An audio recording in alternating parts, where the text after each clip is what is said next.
Good morning, everyone. It's time to learn a poem. Today, we are going to learn the poem She Walks in Beauty, written by Lord Byron.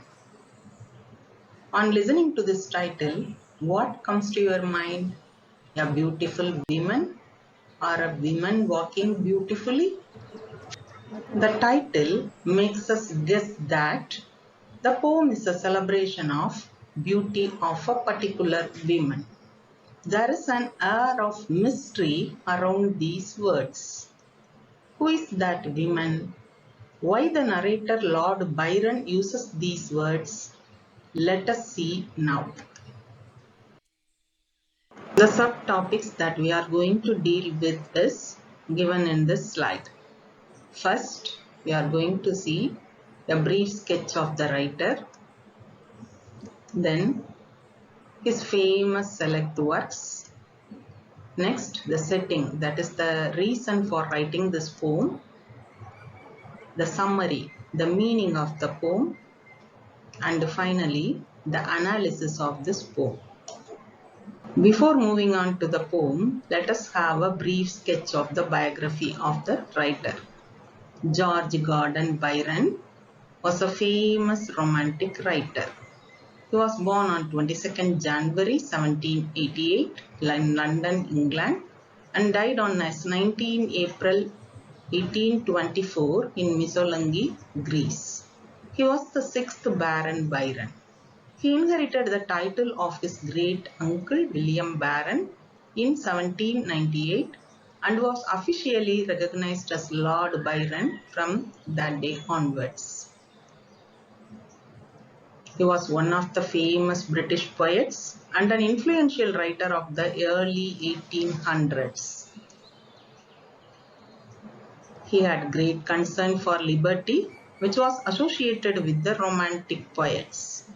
Just like other Romantic writers, he also possessed love of nature and he had belief in the concept of love and beauty. He was an admirer of Pope, an inspirer of Don Juan, and the trends of 18th century poetry. That was, he liked the way of writing in 18th century poetry. His natural mode of poetry was narration. That is, though he had written poem, the form he had chosen to express his feelings, ideas are narration. Not only in writing, he also had his contribution in the Greek War of Independence that held between 1821 and 1832. Here you have to note down one thing, that is he lived up to 1824. So he had his contribution from 1821 to 1824. And for that he was considered the national hero by the Greeks. Some of Byron's famous works are enlisted here. Hours of Idleness in 1807, Childe Harold's Pilgrimage composed in 1812 and published in 1818, Hebrew Melodies in 1815, She Walks in Beauty composed in 1813 and published in 1815, Darkness in 1816, Don Juan composed in 1818 and published in 1819, The Age of Bronze in 1823 and The Island in 1824. We are going to see the setting, the background of this poem. She Walks in Beauty is one of Byron's famous works. It's a short lyrical poem written in 1813 and published in 1815. A real event that happened in Byron's life inspired him, and because of that he had written this poem. On 11th June 1814, there was a party in London. Byron also attended that party. Among the guests was Mrs. John Wilmot, the wife of Byron's first cousin, Sir Robert Wilmot. She wore a spangled black dress, for she was in mourning. A relative of her might have been dead, so she was in black dress, but that was a spangled black dress. Spangled means covered with small sparkling objects. On seeing her, Byron was stunned by her unusual beauty. He went home. The next morning, the poem She Walks in Beauty was written. This is the poem you are going to learn. Now, stanza 1. Just look at the image of the woman who walks in beauty. Let me read the poem, that is stanza 1 first aloud. She walks in beauty like the night of cloudless climes and starry skies, and all that is best of dark and bright meet in her aspect and her eyes, thus mellowed to that tender light which heaven to gaudy day denied. The poem opens with the words, she walks in beauty. Just look here, the first 4 words. There is a comma after that, so we have to pass. She walks in beauty, it also forms the title. These words are simple, but these 4 words create an atmosphere of admiration and mystery. While reading, we can guess that the poet is going to praise a woman's beauty. But the amazing thing is, he is not going to describe a beautiful woman who is taking a walk or a woman who is walking beautifully. Here, beauty is something that she walks inside of. That is, she is the icon of beauty. She is the prime example of beauty. Hence, the first line, though the line is simple, it is also mysterious because of the use of the preposition in. It suggests that the female figure's relationship to beauty is complete. To Byron, her beauty is enchanting and mesmerizing. So he compares her beauty to the cloudless starry night, that is the night without clouds, but the skies are filled with stars. Climes here means the climate or weather. There is simile here, but this usage of simile adds wonder and mysticism to the poem. Mysticism is, we all know that there is hidden meaning in life, and we had belief that each human being can unite with God. So when the poet looks at her, he imagines that the sparkling beauty of the clear night sky decorated with stars has been transferred to her. I think the meaning of first 2 lines is clear now. Now the remaining lines in the first stanza. The poet, in his attempt to describe the woman's beauty, makes use of the concept duality in the 3rd line. Just look at the words dark and bright. These two are opposites. He fuses darkness and brightness together just to strengthen the idea that these opposites exist both outwardly and inwardly. That is, both outside the human being, that is physical appearance, as well as inside the human being, that is the mind. We have both darkness as well as brightness. Such fusion of ideas increases the beauty of the poem. All the best in the darkness and brightness combined together and in her aspect, that is her features, especially her eyes. Here aspect means features. The poet says that her beauty carries with it the best of brightness and darkness that originates from her eyes. The eyes are usually the windows of the soul. It suggests that her soul tends towards perfection. It's great that the finest light and darkness come together in harmony in the woman's appearance, especially within her eyes. The special tender light which originates from her eyes looks heavenly. So all the mortals, that is the humans, strive to get a glimpse of her eyes. See the imagination of the poet here. Daytime is already bright, but the poet says that the heaven refuses to allow that supernatural special light of her eyes to the daytime. See here, mellowed means to become relaxed. That is on seeing the that special tender light from her eyes. Anyone else become relaxed. And gaudy is showy. That is ornamental, decorative. Daytime is already bright. That is only mentioned using the word gaudy. Now, one meaning is given here. I'll give you a minute time just to go through it, that is skim through it.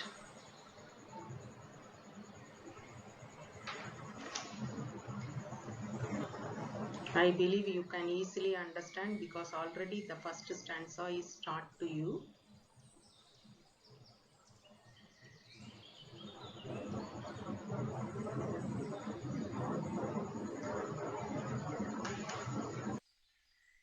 Again, the meaning of stanza 1 continued here because of the concept duality. Now stanza 2. Let me read it aloud. One shade the more, one ray the less, had half impaired the nameless grace, which waves in every raven tress, or softly lightens o'er her face, where thoughts serenely sweet express, how pure, how dear their dwelling place. The lady had been gifted with perfect beauty. So the second stanza throws light upon that level of perfection of her beauty. The first line is split midway. That is, look at the usage of the comma in the middle of the first line of stanza 2.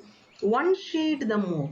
And at the end of the first line again there is a comma. One ray the less. This is an important focal point because it reflects the delicacy of her being. The poet says that the balance of shade and the ray of light which the lady unfolds while she walks is indeed perfect.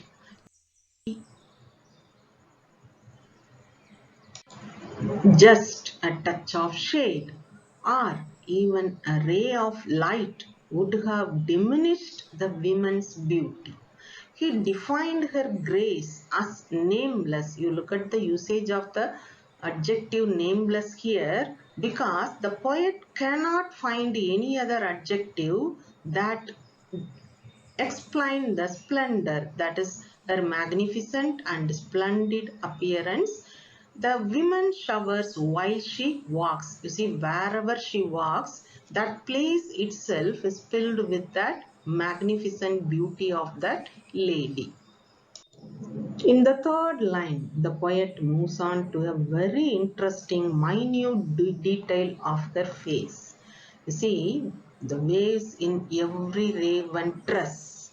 Here, he makes a description of her hair, soft hair.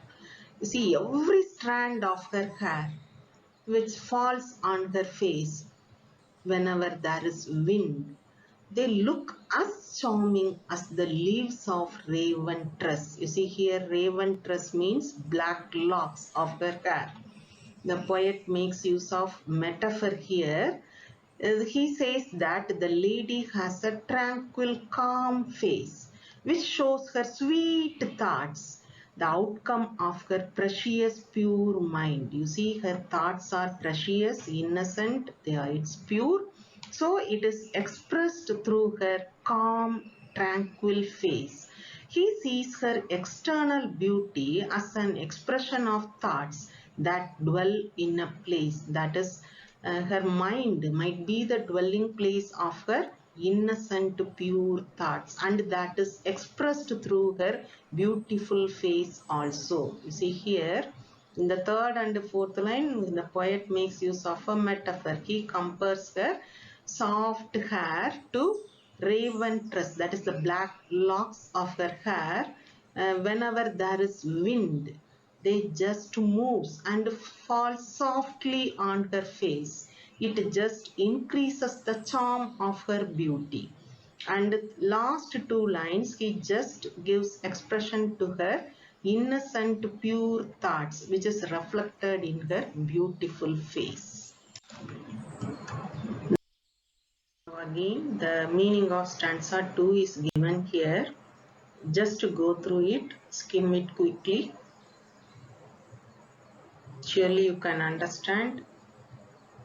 It's not difficult.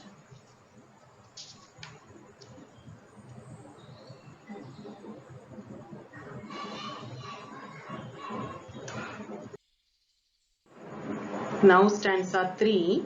Let me read it aloud. And on that cheek and over that brow, so soft, so calm, yet eloquent, the smiles that win, the tints that glow, but tell of days in goodness spent, a mind at peace with all below, a heart whose love is innocent. Throughout the poem, the poet's concentration has been on the woman's physical beauty. This theme is continued in this final stanza, and the narrator Lord Byron introduces the woman's beautiful cheeks and her eyebrow. You see here, after reading the first line, you have to move on to the third line and associate the idea with the second line to get the implied meaning. That is when the woman smiles, a soft blush spread across her cheeks and her eyebrow, which is soft and calm but full of expression. Here eloquent means expressing ideas clearly which leaves strong effect upon others. Here this smile produces an impact upon the poet, and that effect makes him see her inner beauty. Her pretty face with its smiles and blush are windows to her beautiful mind and an innocent heart. Tints mean blushes. The poet says that the blushes that glows on her cheek make her more beautiful. From the fourth line, the poet associates her beauty with her beautiful mind and her innocent heart.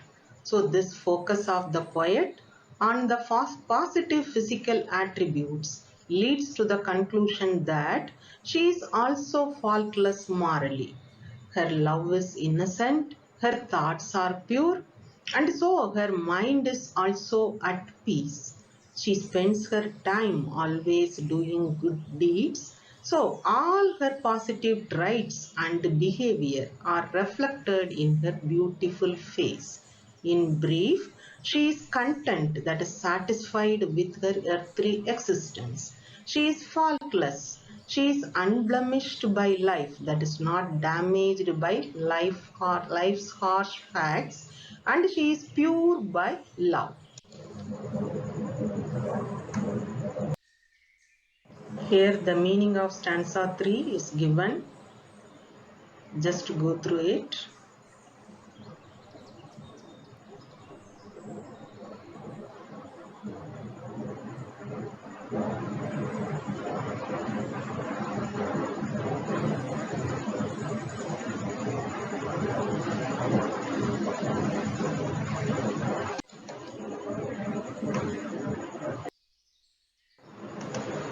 So far we have seen the meaning of the poem. Now let us make an analysis of this poem.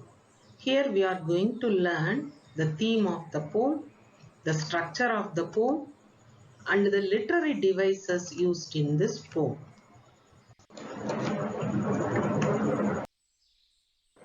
The theme is the underlying message that the writer wants to convey. Here, beauty, harmony, inner beauty versus outer beauty, that is mind versus body, are the three themes that are dealt with in this poem. First one, beauty. The romantic poets usually idealize beauty by exploiting their emotions in their writing.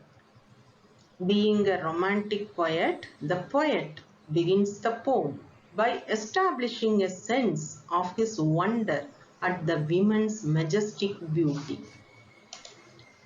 Here, the speaker or the narrator is Lord Byron himself. The point to be noted here is the speaker, that is the poet, he never says that the woman walks beautifully, but he says she walks in beauty. This unusual construction with preposition in reveals the fact that the woman's beauty is truly remarkable. The next one is harmony. The poet praises the woman's beauty, which is unparalleled because of the extreme harmony and visual balance of her looks. There is no one to equal her beauty. Lightness and darkness exist together in the psyche of this woman, that is the mind of this woman, and these opposite qualities are delicately balanced, well balanced. The poem suggests beauty is perfection when achieved through harmony between two different elements, that is darkness and light.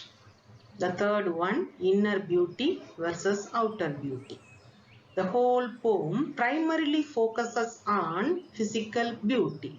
It explores the relationship between inner beauty and outer beauty, that is, mind and body. Both are closely interconnected. Thus, outer beauty becomes a symbol of inner beauty. Indeed, the purity of thought increases outer beauty. So, outer beauty and inner goodness strengthens each other, and both are in harmony with one another. Now, the structure of the poem, that is the form of this poem. She Walks in Beauty is a short lyrical poem. Lyrical poem is in fact combined with music played on a musical instrument lyre. It is composed in iambic tetrameter. The poem has 3 equal stanzas of 6 lines each and 18 lines in total. Now we'll identify the rhyme scheme of this poem. First have a look at the poem first. Hope you all have learnt about rhyme scheme in your school days. For this you have to mark the last word of each line. Here let me mark it with the marker. First line night, second line skies, third line bright, fourth line eyes, fifth line light, sixth line denies. Then identify the pronunciation of the last syllable of that word. You see the first line night, the last syllable it is it. Second line skies, you see it is not similar in pronunciation, so move on to the third line bright. You see night, bright, both are similar in their pronunciation, especially of the last syllable. Again it is similar in fifth line light. So night, bright, light, all these 3 are similar in pronunciation, and the second line, fourth line, sixth line are similar, skies, eyes, denies. So all the similar pronunciation you have to mark it. You see here for night it is A, and bright also A, light also you can mark it as A, and we can use a different color. See for skies it is different, so B, eyes and denies. Now the rhyme scheme of the first stanza is AB, AB, AB. See the same form is used in second stanza as well as third stanza. Along with rhyme scheme, you should also learn about Sheshura. It is a rhythmical pass in a poetic line. Here, just look at the first line. She walks in beauty. See, in the middle, there is a comma. See, this use of Sheshura in the middle of this first line places special emphasis on the word beauty. So when we read, we have to pause at the comma. The use of Sheshra emphasizes the feminine beauty that is contrasted with the cloudless starry night, that is the first of many opposites used in this poem. The next subtopic is literary device. It is what we call the figure of speech. Here Lord Byron also makes use of literary device in his poem. The first one is metaphor. It is an implied or hidden comparison between two things which are unrelated, but they possess some common characteristics. You see two things that are totally not related to one another, but they have some characteristics which are common. Here, metaphor is used in two places, especially in stanza 2. In line number 9, waves in every raven tress. It refers to the woman's dark black hair. It peacefully reflects her inner thoughts, which is pure. In line number 12, how dear their dwelling place. Dwelling place refers to the woman's mind. It is also perceived as a kind of home for her thoughts. The next one is simile. It is comparing two unlike things. That is often introduced by like or as. It is very easy to identify simile because you have the word like or as. Here in line number 1 and 2, she walks in beauty like the night of cloudless climes and starry skies. You see here the simile is used to compare the female's beauty with that of the clear starry night. The poet makes use of beautiful images through the usage of metaphor and simile. The next one is antithesis. It is a person or a thing that is direct opposite of someone or something. Here, the poem has two lines which contain opposites.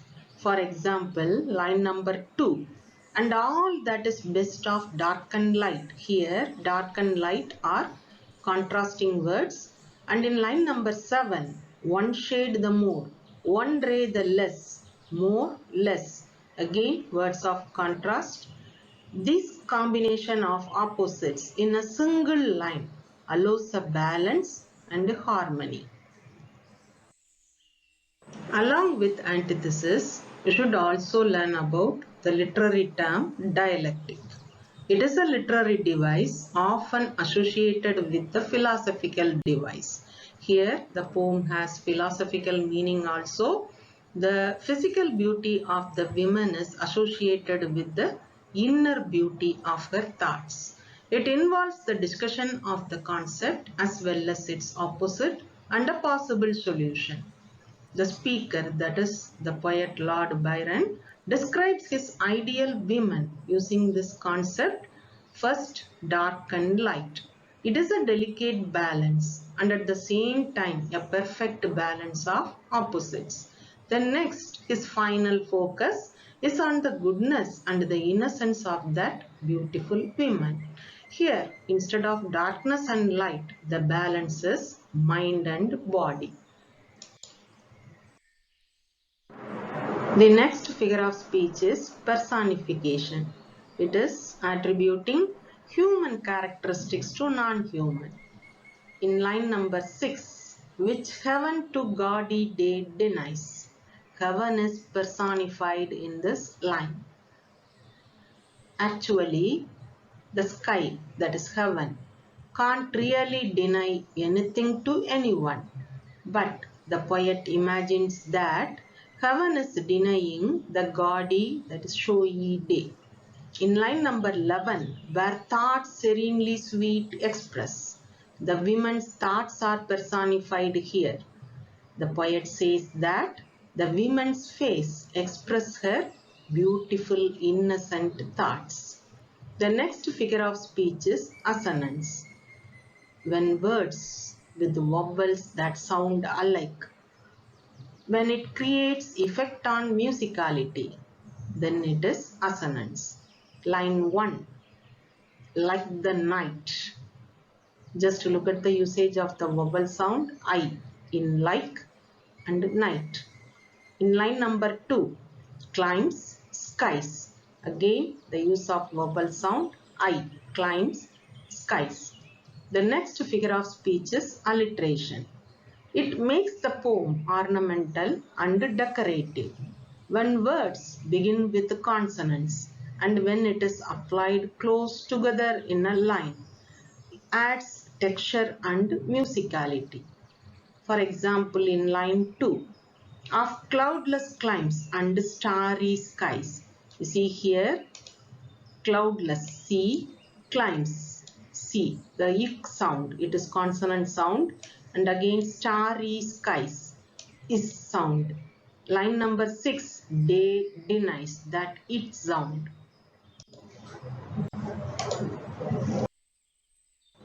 The last figure of speech is enjambment. Enjambment is when there is no punctuation at the end of any line. There is no need for pause. Here, first two lines are given. She walks in beauty. There is a comma. Like the night, you look at the ending word, night. After that night, you have no punctuation. So there is no need to pause. You have to read continuously. She walks in beauty, like the night of cloudless climes and starry skies. So the place when the line continues into the next without punctuation is very important in maintaining the sense. These are the references I made use of in this poem. Follow-up work is given here in this slide. What you are expected to do is recapitulate what you have learnt till now.